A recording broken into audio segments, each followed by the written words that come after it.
তিনজন যুবক তারা সফরে যাইতেছিল। অতীত যুগে তিনজন যুবক তারা একটা সফরে যাইতেছিল। সফর করতে করতে এক সময় রাত্র হয়ে গেল, রাত্র অন্ধকার হয়ে গেল। তারা কোথায় যাবে? বাড়িতেও আসা যাবে না, অনেক দূরে চলে গিয়েছে। যুবক দেখলো পাশে একটা গুহা আছে, তাহলে গুহার মধ্যে আমরা কোন রকম রাত্রিটা যাপন করি, গুহার মধ্যে কোন রকম রাত্রিটা আমরা যাপন করি। তিনজন যুবক তারা গুহার মধ্যে ঢুকে গেল। রাত্রের আপ্যায়ন শেষ করে তারা যখন ঘুমে বিভোর, হঠাৎ দেখে পাহাড়ের গুহা থেকে একটা বড় একটা পাথর খণ্ড এই গুহার মুখের মধ্যে আটকে গিয়েছে। গুহার মুখের মধ্যে একটা বড় পাথরের খণ্ড আটকে গিয়েছে। যুবক তিনজন চিন্তায় পড়ে গেল, যদি পাথর, তো এত বড় পাথর পড়েছে, এটাকে তো আমাদের সরানোর কোনো ক্ষমতা নাই। আর যদি না সরে অক্সিজেন শূন্য হয়ে আমরা মারা যাইতে পারি, কেউ আমাদের খোঁজ খবরও রাখবে না, কেউ আমাদের খোঁজ খবরও রাখবে না। তিনজন যুবক চিন্তায় পড়ে গেল, কি করবে? যুবক তিনজন পরামর্শের মধ্যে বসে গেল। নবী করিম সাল্লাল্লাহু আলাইহি ওয়াসাল্লাম বলেছেন, ও আমার বান্দা, কোনো কাজ যদি তোমরা করো পরামর্শক্রমে করিও। পরামর্শ করে যদি কাজ করো, তারপরে যদি ভুল হয়, এটার মধ্যে সওয়াব রয়েছে।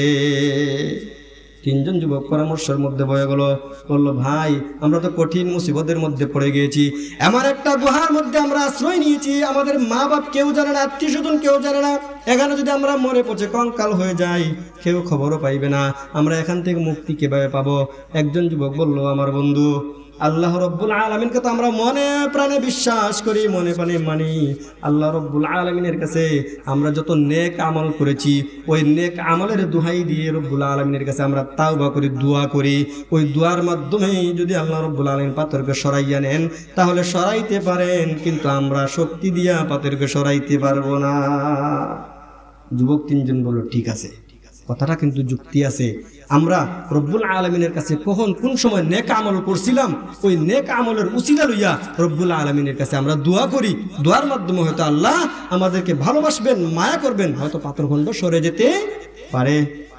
প্রথম যুবক রব্বুল আলামিনের কাছে দুই হাত তুলে দিয়ে চক্ষু থেকে টকবক করে পানি পড়তেছে। রব্বুল আলামিন, আমি দুধ বিক্রি করতাম, বাড়িতে যখন আসতাম, আসার পরে আমার বৃদ্ধ মা বাবা ছিল। আমার বৃদ্ধ মা বাবাকে আগে দুধ পান করানো পর্যন্ত আমার সন্তানাদিকে দুধ পান করাইতাম না। ওই যুবক কান্দি কান্দি আল্লাহর কাছে বলতেছে, আল্লাহ, এই জিনিসটা একমাত্র আপনাকে ভালোবেসে আমি করেছি। আমার মা বাবা তাদেরকে আগে দুধ পান করাইতাম, তারপরে আমার স্ত্রী সন্তান এবং নিজে দুধ পান করতাম। এই জিনিসটা আপনাকে ভালোবেসে করেছি। ও রব্বুল আলামিন, একদিন বাজার থেকে আসতে আসতে আমার দেরি হয়ে যায়। আসার পরে দেখি আমার মাতা পিতা ঘুমাই গেছেন। আমি দুধ দোহন করি, দুধের পেয়ালাটা আমার মাতা পিতার মাথার পাশে লইয়া দাঁড়াই থাকি সারা রাত্র। ফজরের আজান যখন দেয়, মুয়াজ্জিন যখন আল্লাহু আকবার বলে, আজানের ধ্বনি শুনে মা বাবার ঘুম ভাঙ্গে। তখন মা বাবা দাঁড়াইয়া দেখে আমি মাতার পাশে দাঁড়াইয়া রইছি, দুধের গ্লাস হাতে। আমার সন্তানাদিকেও দুধ পান করতে দেই নাই, স্ত্রীকেও দুধ পান করতে দেই নাই, আমি নিজেও দুধ পান করি না, যতক্ষণ পর্যন্ত আমার মাতা পিতাকে দুধ দান না করাইছি। ও রব্বুল আলামিন, ওই জিনিসটা একমাত্র আপনাকে ভালোবেসে আপনার সন্তুষ্টির জন্য করেছি। রব্বুল আলামিন, ওই জিনিসটা যদি আপনি পছন্দ করে থাকেন, ওই জিনিসটা যদি আপনাকে ভয় করে একমাত্র করে থাকি, আপনার রাজি খুশির জন্য যদি করে থাকি, রব্বুল আলামিন, ওইটার বিনিময়ে হইলেও আপনি আজকে আমাদেরকে এই বিপদ থেকে মুক্তি দেন।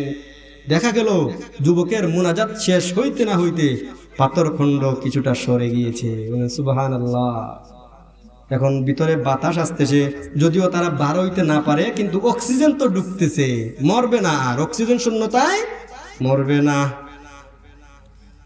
দ্বিতীয় যুবক আল্লাহর দরবারে হাত বাড়াইয়া জোর জোর করে চকুর পানি পালাইতেছে। রব্বুল আলামিন, আমি তো পাপিষ্ঠ, আমি পাপী, অনেক বড় পাপ করতে চাইছিলাম, কিন্তু আপনাকে ভয় করে করি নাই।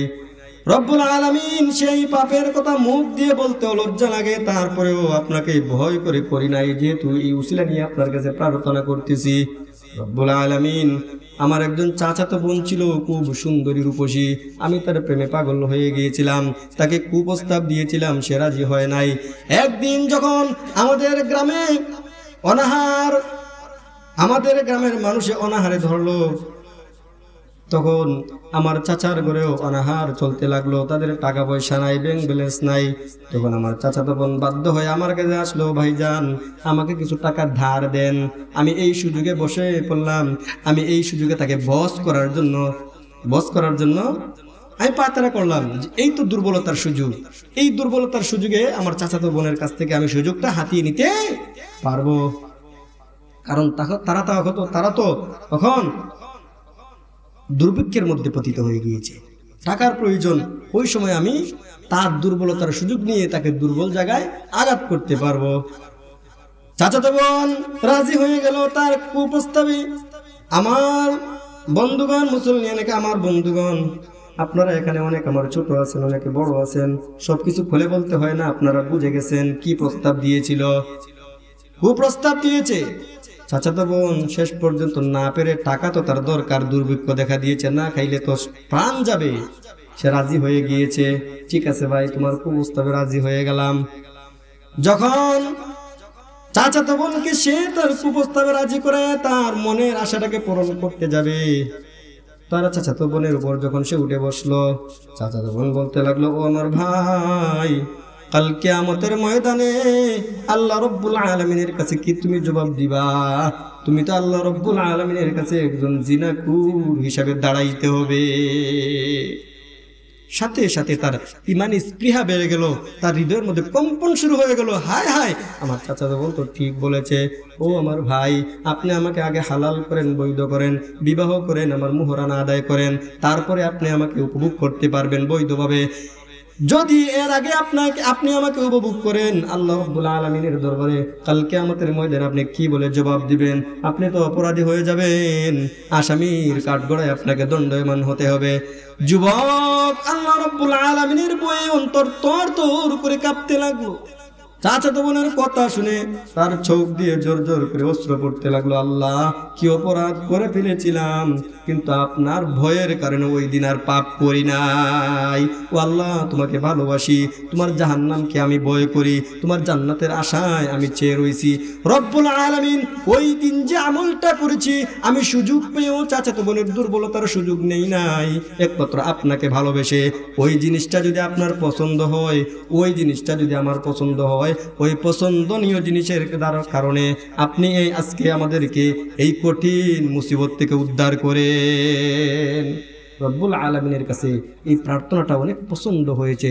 রব্বুল আলামিন আরো কিছুটা পাথর সরিয়ে দিলেন। বলেন সুবহানাল্লাহ। আমার বন্ধুগণ, বিপদে পড়লে আপনার নেক আমলকে উসিলা করে আল্লাহ রব্বুল আলামিনের কাছে প্রার্থনা করতে পারেন যে আল্লাহ, ওই কাজটা তো আমি করছিলাম আপনাকে রাজি খুশি করার জন্য, আর কাউকে দেখানোর জন্য করি নাই। আল্লাহ রব্বুল আলামিন বান্দার দোয়াকে কবুল করেন। দ্বিতীয় যুবক যখন দোয়া করলো, আল্লাহ রব্বুল আলামিন পাথর আরো অর্ধেক সরাই দিলেন। তাদের মনে একটা আশা আসতেছে, ঠিক আছে আল্লাহ রব্বুল আলামিন আমাদের দোয়াকে কবুল করতেছেন। আর বাকি রইল যুবক কয়জন? একজন। আমার বন্ধুগণ, আমার যুবক ভাইয়েরা, আপনারা একটু মন দিয়ে শুনেন। আল্লাহ রব্বুল আলামিন যুবক বয়সে যদি আপনারা ইবাদত করেন, সেই ইবাদতকে হীরার চেয়ে আল্লাহ রব্বুল আলামিনের কাছে দামি হয়ে থাকে। সুতরাং যুবক বয়সে আপনাকে যত ইবাদত বন্দি করতে হবে, যুবক বয়সে পাপ ইসলানো যাবে না, শয়তানের ওয়াসওয়াসায় পড়ে গুনাহ করা যাবে না। শয়তানের ওয়াসওয়াসায় পড়ে যদি আপনি গুনাহে নিমজ্জিত হয়ে যান, কাল কিয়ামতের ময়দানে আল্লাহ রব্বুল আলামিনের দরবারে আসামি হয়ে দাঁড়াইতে হবে। সেদিন আপনি কিভাবে মুখ দেখাবেন? সেদিন তো সবাইকে স্বীকার করবে। মা তার সন্তানকে স্বীকার করবে না, বাবা তার সন্তানকে স্বীকার করবে না, সন্তান তার মা বাবাকে স্বীকার করবে না, কেউ কাউকে চিনবে না। ইয়াউমা ইয়াফিরুল মারউ মিন আখিহি ওয়া উম্মিহি ওয়া আবিহি। ইয়াউমা ইয়াফিরুল মারউ মিন আখিহি, ভাই ভাই থেকে পলায়ন করতে থাকবে, ভাই ভাইকে চিনবে না। ইয়াউমা ইয়াফিরুল মারউ মিন আখিহি ওয়া উম্মিহি ওয়া আবিহি, বাবা থেকে পলায়ন করতে থাকবে, মা থেকে পলায়ন করতে থাকবে। মা বলবে আমার তো কখনো বিবাহ হয় নাই, আমার কোনো সন্তান নাই। বাবা বলবে আমার কোনো সন্তান নাই। ও রব্বুল আলামিন, আমি তাকে চিনি না। ডিক্লেয়ার দিবে তাকে চিনি না। কারণ ওই সময় ইয়া নফসি নফসি করতে থাকবে সবাই সবার নফসের জন্য, সবাই সবার গুনার জন্য রব্বুল আলামিনের কাছে লজ্জিত থাকবে, সবাই সবার বিচারের জন্য রব্বুল আলামিনের দিকে তাকাইয়া থাকবে। কি শাস্তি তাদের জীবনে রয়েছে সেটার দিকে তাকিয়ে থাকবে।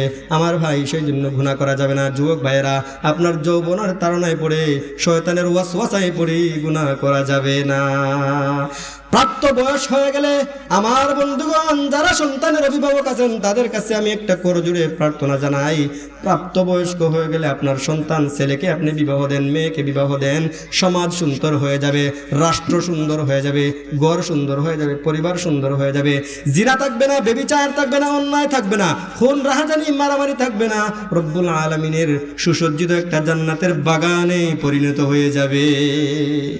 3 নম্বর যুবক, তার মুনাজাতের বাকি রয়েছে। 3 নম্বর যুবক আল্লাহ রব্বুল আলামিনের কাছে হাত তুলে কায়মানুকে দোয়া করতেছে, ও রব্বুল আলামিন, আমার জীবনের একটা নেক আমলের কথা আমার মনে আছে। আমার ঘরে কিছু কর্মচারী কাজ করত। কর্মচারীরা কাজ করার সাথে সাথে আমি তাদের বেতন পারিশ্রমিক দিয়ে দিতাম। একজন কর্মচারী বাকি ছিল, সে তার পারিশ্রমিক না নিয়েই চলে যায়। কিছু টাকা তার পারিশ্রমিক আমার কাছে রয়ে গিয়েছিল।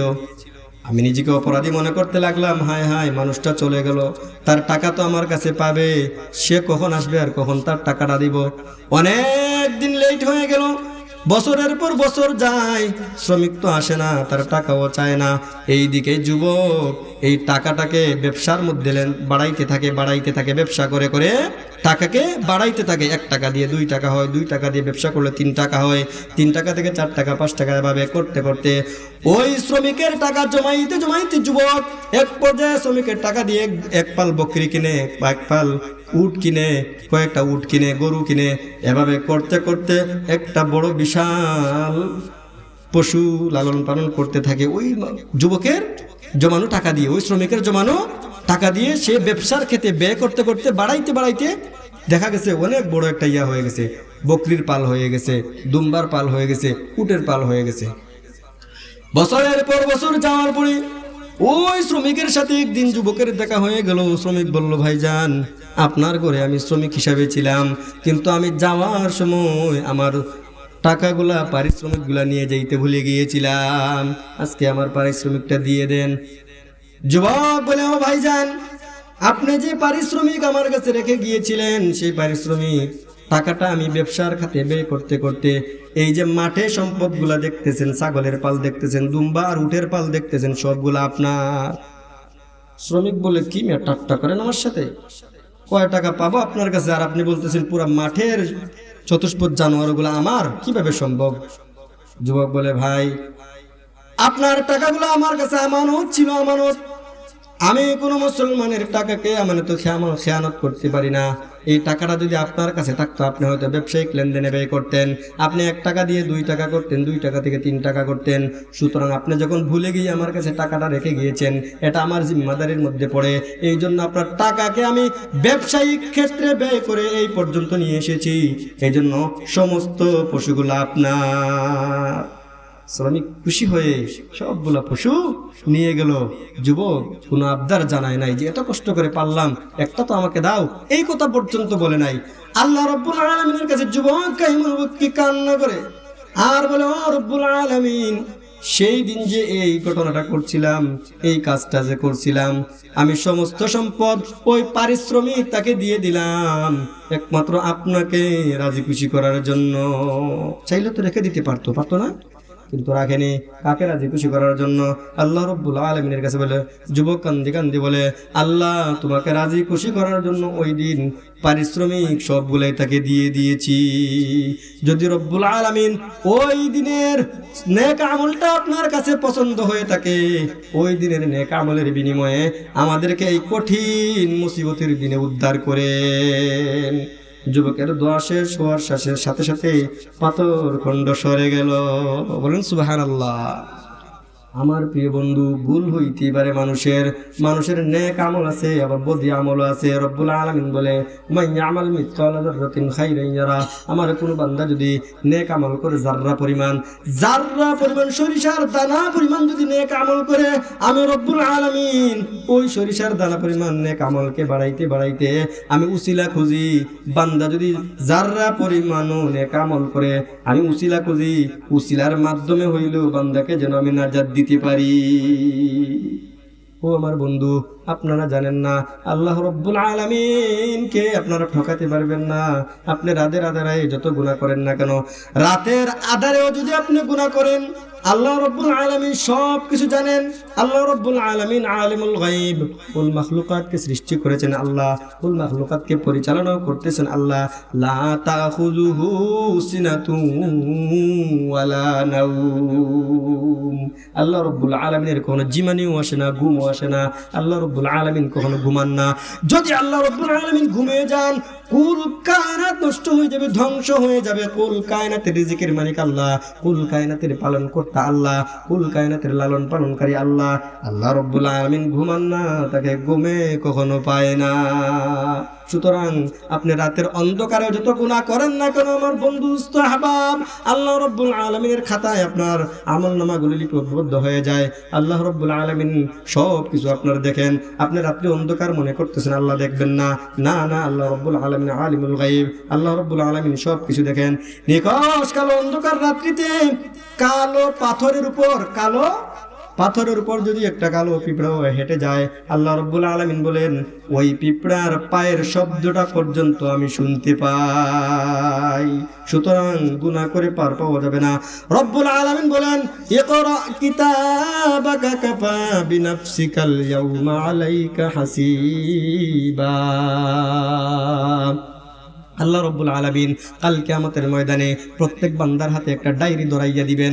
ধরাইয়া দিয়া বলবেন, ও আমার বান্দা, দেখো তোমার ডায়েরি তুমি পড়ো। ইকরা কিতাবাকা, তোমার ডায়েরিটা তুমি পড়ো। কাফা বিনাফসিকাল ইয়াউমা আলাইকা হাসিবা। ওই দিন তোমার ডায়েরি তোমার জন্য যথেষ্ট হয়ে যাবে। তুমি রাতের অন্ধকারে গুনাহ করেছো, এতিমের হক নষ্ট করেছো, আরেকজনের আইল টেলাটেলি করেছো, আরেকজনের হক নষ্ট করে দিয়েছো। আল্লাহ রব্বুল আলামিন কিরামান কাতিবিন সিসি ক্যামেরা ফুটেজ দ্বারা আপনার আমলনামা খাতার মধ্যে লিপিবদ্ধ করে রেখেছেন। ওই দিন আপনার আমলনামা আপনি পুঙ্খানুপুঙ্খভাবে পেয়ে যাবেন। সুতরাং ভুল করা যাবে না। ভুল করলেও যদি অগত্যা হয়ে যায়, আল্লাহ রব্বুল আলামিন পথ আমাদেরকে দেখিয়ে দিয়েছেন। আল্লাহর কাছে আমরা তাওবা করে নিব, মৃত্যুর আগে আগে তাওবা করে নিব। হকুল ইবাদ নষ্ট করা যাবে না। হকুল ইবাদ নষ্ট করলে আগে বান্দার কাছে মাপ চাইতে হবে, নতুবা আল্লাহ রব্বুল আলামিন কখনো ক্ষমা করবেন না। আমার ভাই বন্ধুগণ, দুস্থ আহবাব, এতক্ষণ যা আলোচনা করলাম, আল্লাহ রব্বুল আলামিন আমাদের সবাইকে যেন এই আলোচনার উপর আমল করার তৌফিক দান করেন। সকলে বলেন আমিন। ওয়া আখিরু দাওয়ানা আলহামদুলিল্লাহি রাব্বিল আলামিন।